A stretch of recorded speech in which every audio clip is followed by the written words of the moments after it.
நேத்து நாங்க போட்டிருந்த வீடியோக்கு வந்த கமெண்ட் தான் இது. நாள் முழுக்க வேலை பார்க்குற ஹவுஸ் ஒய்ஃப்க்கு ஒரு சம்பளம் வேணும்ன்றதுதான் அந்த வீடியோட மெயின் தீமே. இந்த கமெண்ட்டை தவிர இன்னும் நிறைய பேர், ஏன் பொண்ணுங்க கூட சிலர் கமெண்ட் பண்ணியிருந்தாங்க, இது பொண்ணுங்களோட கடமைன்னு. கரெக்ட் தான், நாங்க இல்லைன்னு சொல்லல. அதே கமெண்ட் பண்ணவங்களும் சொன்னாங்க, வீட்டு ஆம்பளைங்களும் அவங்க கடமைக்காக தான் வெளியே போய் வேலை பார்க்குறாங்கன்னு. வெளியே போய் வேலை பார்க்குறாங்க, ஆனா அதுக்கான சம்பளம் அவங்களுக்கு கிடைக்குதுல்ல. அதே கடமையை தானே பொண்ணுங்க வீட்டுக்குள்ள வேலை பாக்குறாங்க, அதுக்கான சம்பளம் எங்கன்னு தானே நாங்க கேட்டோம்.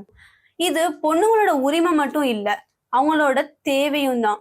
இதுக்கு நான் ஒரு சின்ன ரியல் டைம் எக்ஸாம்பிள் சொல்றேன். இப்ப வேலைக்கு போன ஒரு பையன்ட்ட அவங்க அம்மா கால் பண்ணி, எனக்கு வர்றப்ப சில டேப்லெட்ஸ் வாங்கிட்டு வான்னு கால் பண்றாங்க. அந்த பையனும் மாத்திரையோட வீட்டுக்கு வந்து நிப்பான். இப்ப இதே சினாரியோவை ஹவுஸ் ஒய்ஃபா இருக்க ஒரு பொண்ணுகிட்ட வச்சு பாருங்க. அவங்க அம்மாவாலையும் அந்த பொண்ணுகிட்ட கேட்க முடியாது, அப்படியே கேட்டாலும்